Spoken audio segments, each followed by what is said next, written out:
तो हेलो मित्रों, good morning, जय माताजी। रघु कही दे गुड मॉर्निंग। तो गाइस આપણે તો હાલ ઉઠ્યા છીએ, દાંતન બાતન કરી હવે ચા પી લઈએ અને ચામાં ખાવાનો બિસ્કિટ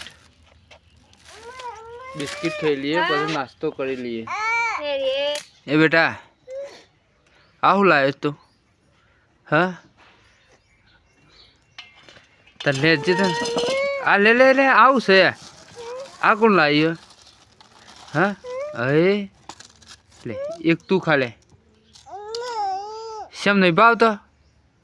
નહીં ભાવતો? હું હળગાવું છું આના ઉપર? હા એનું છે પાપડિયો? ઊનું કરે છે એમ કે કર। તો ગાઈઝ આપણે આવી જઈએ છીએ ખેતરમાં પાપડીઓ વેણવા, અને આપણા ખેતરમાં શાકભાજી વાવી છે, પાપડીઓ, ડુંગળી, લસણ। તો આપણે પાપડીઓ બતાવી દઈએ, થોડી શાકભાજી કરવા વેણી જઈએ પાપડીઓ। શાકભાજી દિવસે દિવસે મોંઘું થાય છે એટલે થોડું થોડું વાવતા રહીએ તો બનાવવા થાય। બતાવીએ આપણે પાપડીઓ। તો ગાઈઝ આ છે આપણે કપાવામાં પાપડીઓ, અને આપણે ઠેલી વેણીએ છીએ, જે ભરી ભરી હોય એવી વેણી કાઢી દે। પાપડીઓ તો ખાસી બધી છે પણ અમુક પોસી છે ને એવી બધી છે, આ બધી રહી પાપડીઓ। રઘુ શું ખવાય બેટા?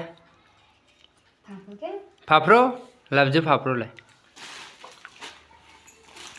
રઘુ હું ખાઉં બેટા? લેજે। કેટલા વાગ્યા? 12 વાગી જા। તો ગાઈઝ આપણે ખાઈ લઈએ। શાક ગરમ હતું, ડુંગળીનું બટાકાનું શાક બનાવીશ। લે તાર ખાવું ડુંગળી શાક? ખાવું બેટા? નહીં ખાવ? હા પેલું કાલે કઢાઈ તે આબાને તું ભરવા આપણે બે જઈએ, બોરા બનાવીને પછી ભરતા આવીએ કે?